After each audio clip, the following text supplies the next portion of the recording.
Hey there, Wolfpack fans. It's me again, Kenton Gibbs, bringing you another episode of Locked On Wolfpack. And folks, I told you I wasn't going to leave you desolate. I told you I was looking at joining Locked On ACC full-time, but I told you I wasn't going to leave you desolate. And guess what? We got a bowl game tomorrow. We got football tomorrow.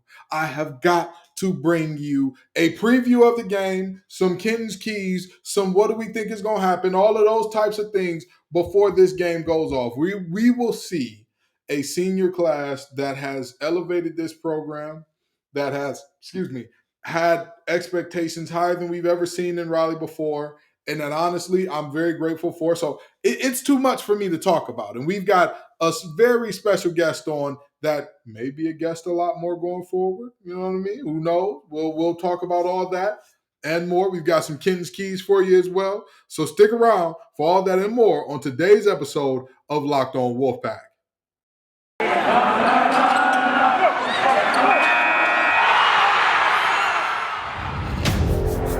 You are Locked On Wolfpack, your daily podcast on the NC State Wolfpack, part of the Locked On Podcast Network, your team every day.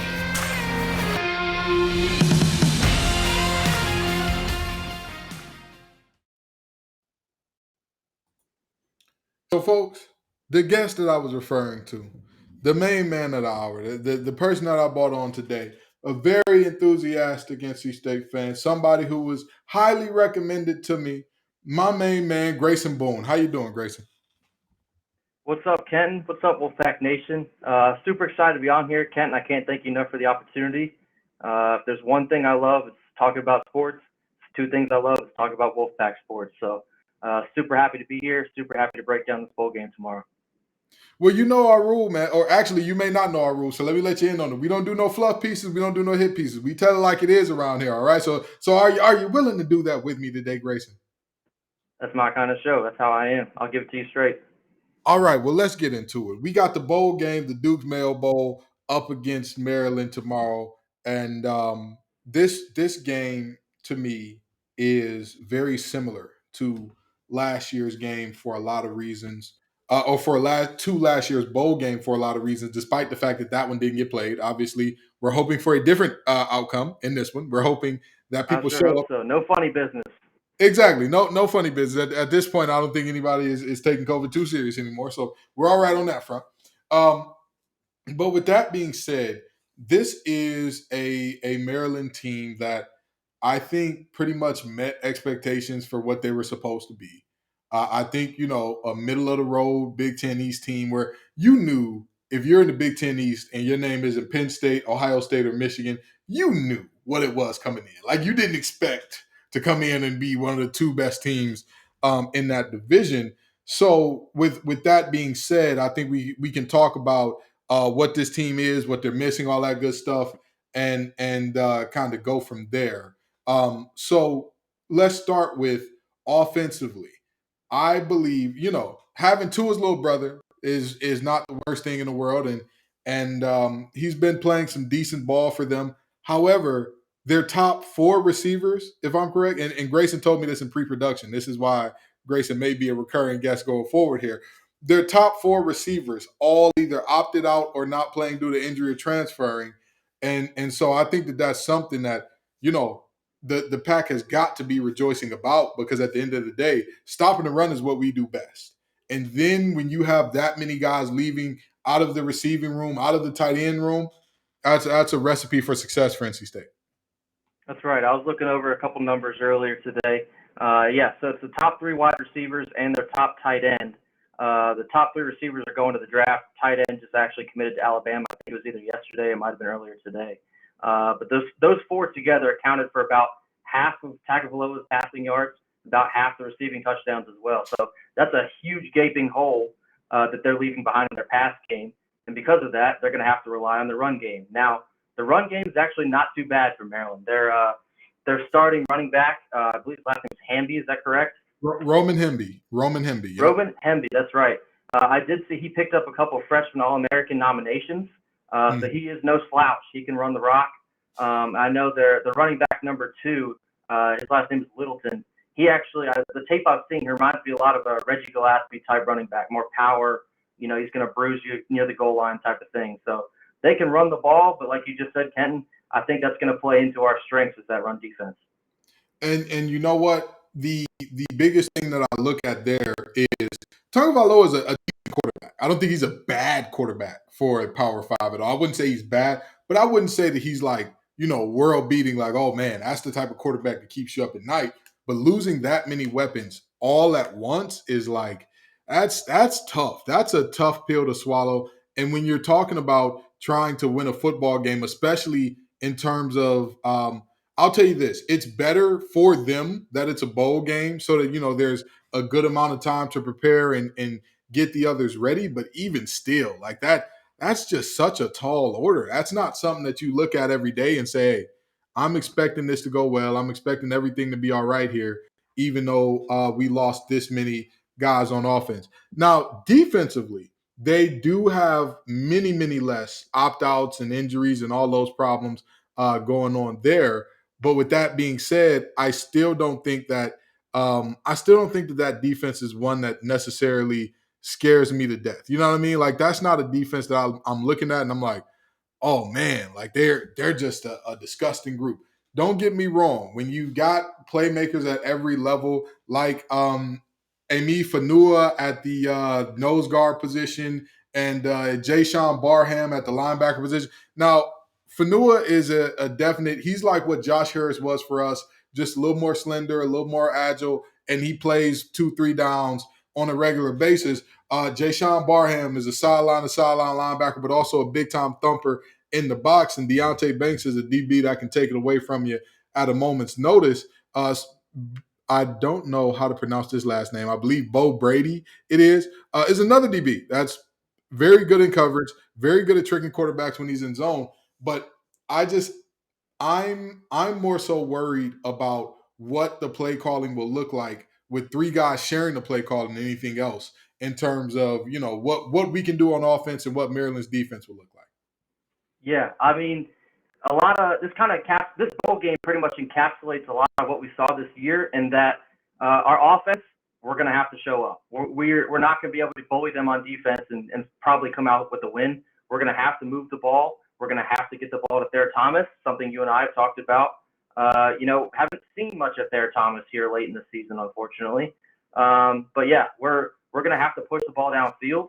It's like I said, we're not going to be able to stuff them every series and hope to come out with a win. We got to do more than that. We got to move the ball. And whether it's MJ Morris, we hope that it is. I have not seen any updates on if he will or will not play. All I've seen that he's been practicing a little bit. Or whether it's Ben Finley, he's riding that UNC high, and we're very thankful for his services. we saw at the end of the year. It's always good to beat little brother down the street. So we're gonna have to move the ball. I'm gonna tell you, I wouldn't be upset at either one of those guys being the quarterback. I said this before and I said it again. With all due respect, we appreciate what he did for us during the Florida State game. I don't want to see Jack Chambers touching that football again. I don't want to see it happen. With all due respect, Ben Finley gives us a better shot at winning, better shot at doing the things that we need to do. I mean, maybe, possibly you bring him in for a play or two if you need a couple yards here and there. Yeah, but even then, I'd still say Michael Allen, in the way that he has kind of emerged with his really good contact balance, I'd probably just give it to him and say, give me 2 yards. Yeah, I mean, I'll tell you what, no disrespect to Jordan Houston, but I think I'm about ready to toss the keys to Michael Allen. From what we did see in limited capacity, he runs hard, and I was impressed. You could tell right out the gate. So I'm hoping to get a big game here from Michael Allen. Of course, we still got to use Jordan Houston. He's quick if you get him in space. I swear there's a couple or more than a couple times, but he was always, I swear, one guy from going about 60 yards, and it happened countless times this year, and he just never got past that one guy. So if we can go ahead. Oh, I'm gonna say this. I appreciate what you did there, because a lot of people they don't know that you can do two things at once. We can walk and chew gum. Yes, Michael Allen has been a baller, but we don't need to throw Jordan Houston away. Demi Sumo, when Yep. he looked good, people were ready to throw Jordan Houston away. Oh, he's terrible. He's not. Why is he getting the ball? I remember it was what was it, ECU, when he fumbled on the goal line, and all of a sudden everybody was all, what is he doing? And we don't need Yep. him in the game. And it just listen. Jordan Houston has been, whether people want to accept it or not, our most consistent back in this backfield. And it's not even been close. With all due respect, we know that Demi didn't choose to get hurt. We know that he didn't say, oh, I don't want to do too much playing this year. I'm going to go ahead and sit it out. But he's been hurt. Michael Allen has figured it out and come on late. This was not the case early in the season. DeMarcus Jones Right. was getting touches as the back behind Demi and Jordan, not Michael Allen when this season first started. So I think that there is, and again, people always say, "Oh, what does Jordan Houston have on me?" Jordan Houston has nothing on me. There's nothing that he knows about me that is shameful that I have to give him love for. I just think that he's a better back than people give him credit for. But you're right, Michael Allen has shown to be a little bit more explosive. He has I shown do. if he's leaving a little bit better. I think people can get wrapped up in the numbers sometimes, and I myself, I can be guilty of that. But you look at Jordan Houston's stats; they don't jump off the page. But that doesn't attest to the kind of player he can be still. There's still a lot we can get out of him. Give or take play calling, quote unquote, Tim Beck. But there's no reason to give up on him. We have Michael Allen. Sure, he looks great, but Jordan Houston, he's been in this program. He deserves a shot. Still deserves a shot, I'd say. He played this whole year. He still deserves a shot. It's just a matter of if we can open up the playbook enough, get creative to use both backs efficiently. And in today's game, this is the deal. You need multiple good backs. You need Right. multiple. If we didn't learn anything else from this season, you need depth at every position, but especially at the running back position. That's just the way it's always been. So, I mean, at the end of the day, I'm excited about what I'm seeing here. I'm excited about what we could possibly see, and we're going to talk a little bit about Ken's keys and what we expect to happen in this game after we get back from this break. But before we do, let me tell you all about LinkedIn Jobs. When it comes to getting the best people for the job, LinkedIn Jobs is where you need to go. Oh boy, LinkedIn Jobs is the place to be when every hire for your small business feels like it could be absolutely game changing for you. LinkedIn Jobs helps you talk to the people that you want to talk to, hire the people that you want to hire for your small business faster than anybody else. That is why folks choose them over their leading competitors. And you can post your job for free.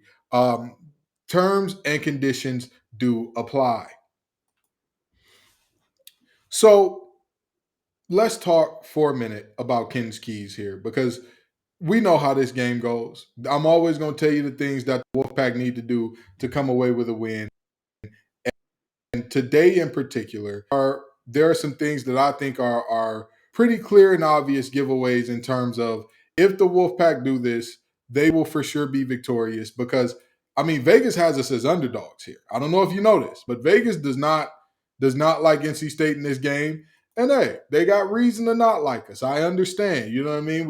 We're with what we're doing in terms of again starting another different quarterback, except for the fact that Ben Finley already has started games here. Either way, you're going to be looking at a quarterback who doesn't have a full season of experience.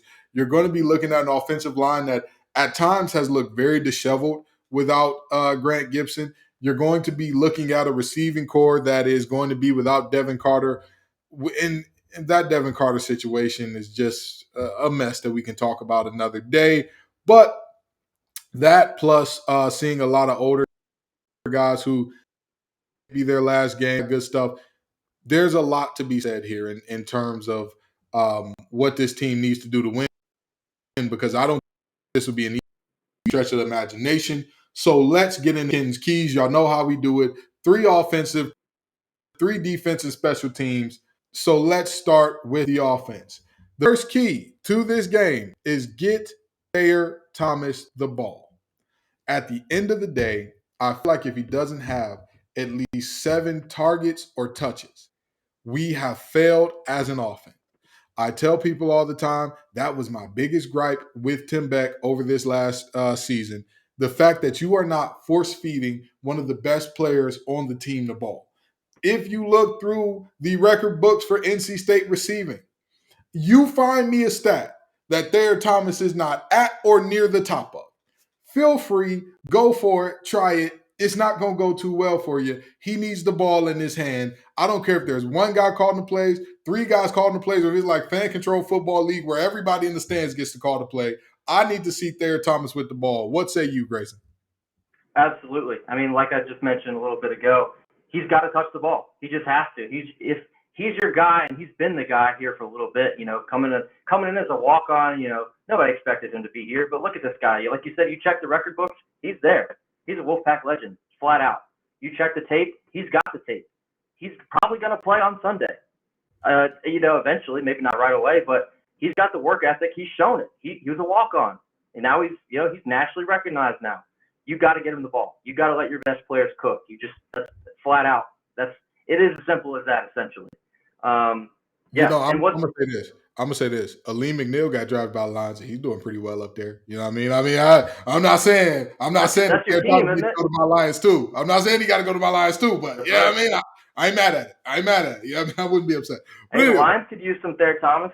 Absolutely. Exactly. We could all use some Thayer Thomas, especially NC State in the Duke Mayo Bowl. We could all use some Thayer Thomas, people. Let us not forget that. The second key, I think the offensive line has to control this game. With all due respect, Maryland's defense is, I would say, average. I don't think that they do anything exceptionally well on the defensive side of the ball that just like terrifies me. We need to be able to run the ball.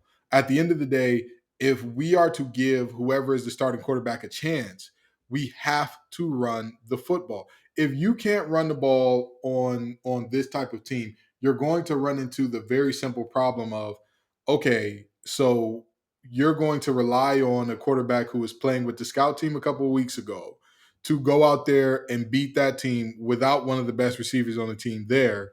That just doesn't make sense. That is math that does not add up, and it will never add up. And if we look at the game,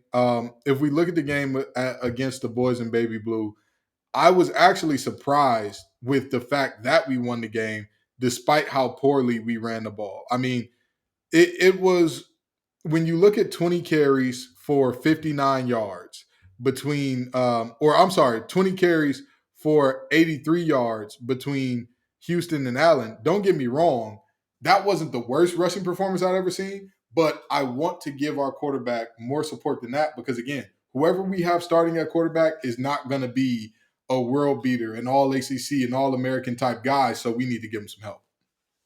I'm going to throw a wild stat at you. Not exactly a stat, but I want you to take a guess at something. How many running back touchdowns have we scored after Devin Leary went down? How many do you think? I would say 5. 0. We haven't scored a single touchdown by a running back. Not a single one. Not one. That's a problem, Ken. That's a problem. Wow. And I hope it's a problem that we begin to solve tomorrow. Wow. And this, my friends, is why Grayson's on the show. This, my friend. I mean, no running back touchdowns. That is not a single one. I'm flabbergasted. None. That is wow. Not a single one. Wow. This might come across as a dig. I don't want it to. It's no disrespect here. Without looking, how many rush touchdowns do you think Jordan Houston had this year? I would say 2. 0. None. My God. The starting running back had 0 touchdowns. The only touchdown he did score was on a wheel route. I believe it was against UConn, I want to say. Yeah, Maybe it was Charleston Southern. Yeah, I definitely remember that wheel route that he scored on. Man, he got in the end zone one time. And I'm gonna tell you this. There are a lot of things that I put on Beck's play calling. There are a lot of things that I'm like, hey, that's directly on Beck's shoulders. The inability to punch it in with our backs from that that's tough. That's tough. So we got, again, I'm not saying that we have to be world beaters running the ball. I'm not saying we need to average 6 yards per carry or anything like that. But I think 4 to 4.5 yards per carry, That's a good number to at least keep a defense honest and at least give your quarterback some support to where I'm putting you, which one is better, right? 2nd and 6, 2nd and 10. Which one is better? 3rd and 2, 3rd and 8, 3rd and 5, 3rd and 7. We want to be in good positions to win the game, and running the ball helps you not get behind the sticks. The third key that I give for our offense is that we need the QB to be serviceable. I'm not saying the quarterback has to be amazing. I'm not saying Ben Finley has to go out there and play the game of his life and sling it around the yard like he's never thrown it before.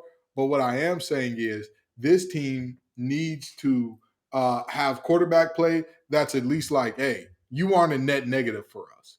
Because honestly, when I look back at the UNC game, when I watched that game again, Ben Finley played out of his mind. He played an excellent football game there, and there's really not too much more that you can ask of him in terms of how he played that game. And so I'm looking for just service play, nothing crazy, nothing wild, just be a little better than average. Yes, if it does end up being Ben Finley tomorrow, I mentioned it once. First off, hats off to Ben Finley. You start the year as scout team quarterback, and here you are coming in to beat the rival in the rival game. You do play out of your mind.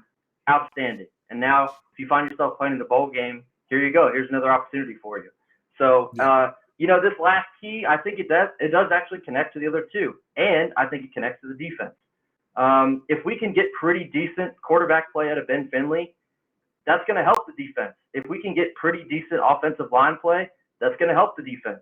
If we can get Thayer Thomas pushing down the field, that's going to help the defense. Like I said, defense is not going to be the only thing that wins us this game. We've got to keep the offense at least on the field and control the pace. We can't have the defense on the field the whole time. They're going to get worn out. You saw it against Syracuse. We saw it against Boston. They're not good. We saw it against Boston College too. That last drive, they were tired. That's right. No disrespect to these two teams, but they're not good. I'm sorry. Syracuse, I think they were 6-0 after they beat us. After that, they went, 1-5? They're not a good team. Boston College, not a good team. Excuse. We have to be better offensively, and that will help the defense in part. Syracuse set a record being one of the first ever teams to start the year. I want to say it was 6-0, and then go on to have a first team to have a 6-game or 5-game winning streak and losing streak in the same season, or a 6-game winning streak and a 5-game losing streak in the same season. That's a tough way to go out. That's a real tough way to go out there. But you're absolutely right. Again, it's called complimentary football. And we're going to get a word from our sponsors, but we'll be right back to talk the defensive keys and give some predictions to this game. All righty, and we're back. So the defensive keys to this game is, for me, the first key is simple, right? As the kids today like to say, him being quote unquote, he's a really, really good freshman All-American for a reason. He's got all the accolades and the love for a reason. And with all the receivers out, we know that Maryland's going to lean on that running game. But now, let me throw an interesting stat at you, my good friend Grayson.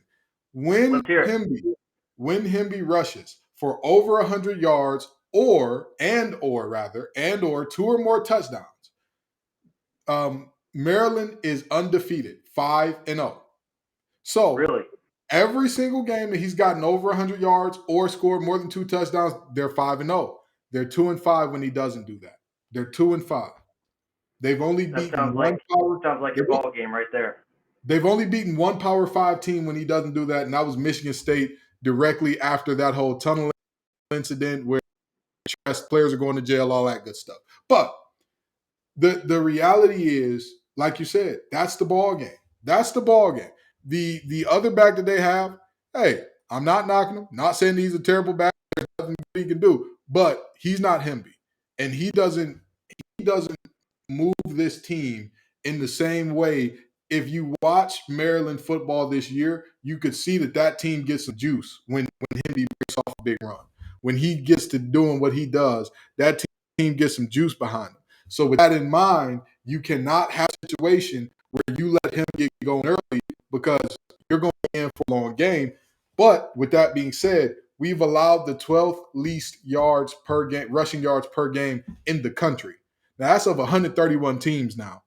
You're in the top 10 percentile of teams, or top 90th percentile. I don't know how those percentile things go.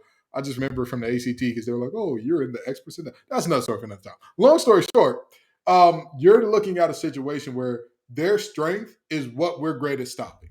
It's what we're great at stopping. So that needs to show up and show out this game. How you feel about that? Yeah, I think our record might, kind of discourage some folks, but we had an elite defense this year, and a lot better than people probably want to give credit for. I mentioned this to you earlier. There are 3 teams in the country that have not allowed over 30 points in a game. One of them is Georgia, number 1 in the nation. The other team is Michigan, number 2 in the nation. I'll let you guess who the third team is. We're going to watch them play tomorrow. It's NC State. Exactly. It's obviously NC State. That is elite company. This is an elite defense. And these 2 freshman running backs are as elite of a freshman duo as you're going to see. Littleton is he's a load. That man is 285 pounds. That's what he's listed at. I think they might have shaved a pound or 2 off. You better strap up if you see him in the hole. That's what I'm saying. That's a big boy. That's a big dude to bring down. So stopping Hemby and Littleton is going to be vitally important. But Hemby, I think he's the key. I think that he is, as he goes, this team goes. So hold him under 100 yards and less than 2 total touchdowns. Again, they're 2-5 when he doesn't do it. They're undefeated when he does do it. Why would you want to be the first team to try to win while he does what he does and is matriculating at a high volume? Don't make it hard on yourself. Don't make it hard on yourself. As my coach, Thomas Richard, would always say, KISS. Keep it simple, stupid. And now, the next thing. We have a guy on our roster by the name of Daryl Jones. And Daryl Jones was a name that was unbeknownst to me until, I believe it was was it the Pinstripe Bowl last year? Or was it the Military Bowl? I believe it was the Pinstripe Bowl, if I'm not mistaken. They played against Virginia Tech, and Daryl Jones went off. He couldn't be guarded. He was wide open everywhere. Every time you looked up, he was busting another big game. And I say that to say, we've already talked about the fact that the Terps are losing their top 4 receivers in terms of top 4 pass catchers instead of receivers, top 4 pass catchers on the season. Don't let any of their receivers have a Daryl Jones game. Don't let any of these guys listen, I know that we all like to say next man up, next man up, next man up. There's a reason you weren't the first man up, okay? There's a reason. And we need to show that with our defensive back play in this game. We cannot allow any of their receivers and this is the tangible goal, because all of the keys come with a tangible goal. I don't want to see any receiver go for over 100 receiving yards today. I don't want to see it. I don't want to hear about it. Again, this team, to me, if you look at how they're composed, this Maryland team is built to be physical, to run the ball, and then to let Talia cook off the back end of that. That's how this team is designed. This team is designed to keep him in good situations, is designed to do all the things to where he doesn't have to go out there, play hero ball, and win the game. So you've got to stop these unheralded receivers. It may not be a lot of tape on them, but guess what? You don't need a lot of tape to trust your fundamentals and do what you've been doing all year. Yeah, first thing, shout out to Daryl Jones. I hope Daryl Jones has a Daryl Jones game tomorrow. That'd be good to see. Absolutely. But Absolutely. This probably feels pretty cool for him to go up against Maryland in this bowl game tomorrow. It's kind of life comes full circle type deal. Mm-hmm. But yeah, I mean, passing wise for Maryland, I think you got Talia. I think is how it's pronounced, Talia. He's going to be looking for guys that he doesn't have much chemistry with, to be quite honest. And so, our defensive structure is not exactly set up to get after the quarterback, but if we can find ways with some blitz packages, that sort of thing, if we can pressure him, he's going to be throwing to guys that he hasn't really thrown to all year. And that's only going to work better in our favor. So in addition to, stopping Hemby and, I think we got to pressure the quarterback on passes, too, can get enough pressure, rattle his cage. I know that Talib is also, he's been kind of in and out this year with some injury struggles, so he might not even be 100%. I think even their second string is questionable with some ankle issues, so they might be thin. Why not get after him? Pressure him into making the bad throws. We have an All-American corner and Aiden White back there ready to pick him off. We have the defense, like you said, to hold all the receivers under 100 yards because, they haven't shown that they're going to be able to do that against this defense. Absolutely. Absolutely. And let me throw this last key out there. This is a team, I said this before, I still stand by this.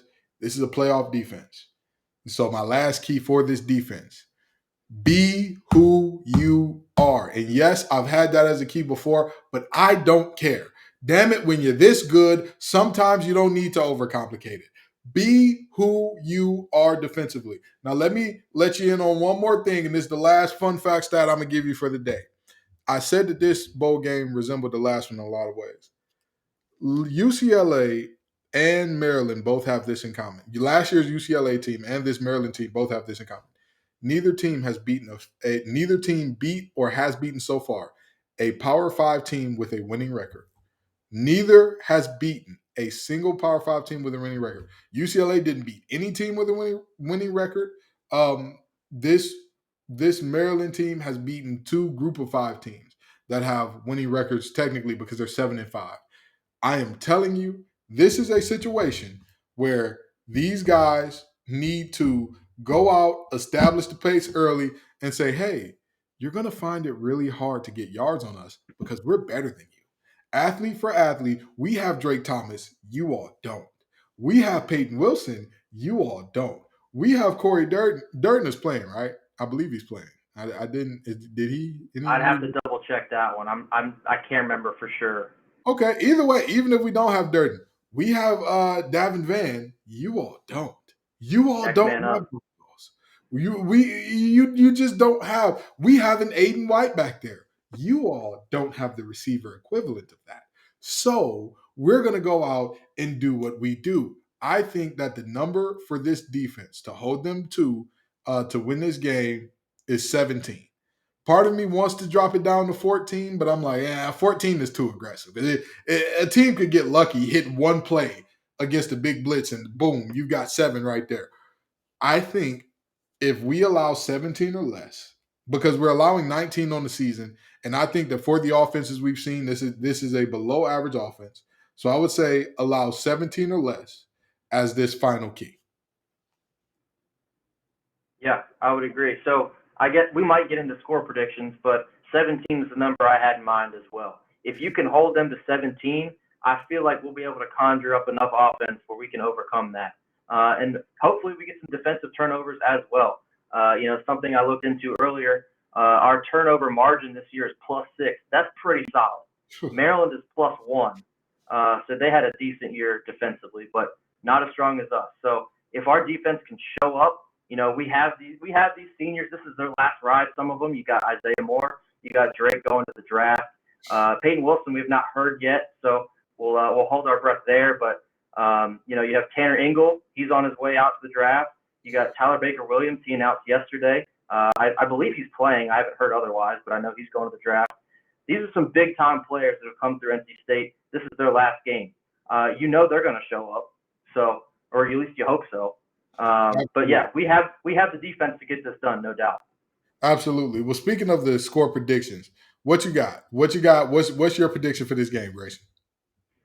So, still being unsure if it's going to be MJ or Ben. I used my prediction with Ben at quarterback. I think we'll have enough offense. I'm hoping we can push the ball downfield. We can get some run game going behind a solid O-line.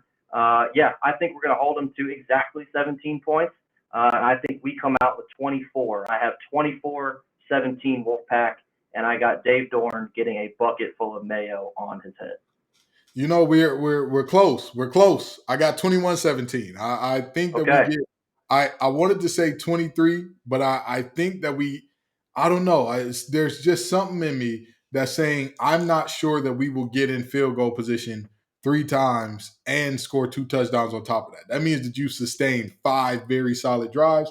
Not sure if we can do that, but I do think that we can have 3 that get into the end zone. So I think that's what we're looking at here. Thank you all so very much, Wolfpack Nation, for coming out and sticking with me. Like I said, I wasn't going to leave you in the lurch now. I wasn't going to leave you in the lurch. So y'all will be seeing Grayson's face around here a lot more. Grayson, tell the folks where they can follow you. My Twitter is @gboone_, otherwise known as just Grayson Boone. If you want to search me, I have a pretty unique name, I feel like, so I'm not hard to find. Shout out Deion Sanders. But yeah, you can find me on Twitter @gboone_. Tweet at me. Tweet what you think. I'll tweet back at you. I got all day on Twitter. I love me some Twitter. So find me on there and let us know what you think. We ain't giving Grayson the keys to the kingdom yet. He's not getting the Locked On Wolfpack account yet. So if you're tweeting at that, you're still tweeting at me at the moment, all right? Just letting you know. But anywho, thank you all so very much for coming out, Wolfpack Nation. I appreciate you all so much every single time. Peace and love, y'all. And as always, go Pack.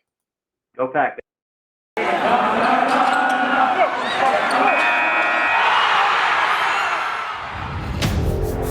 You are Locked On Wolfpack, your daily podcast on the NC State Wolfpack.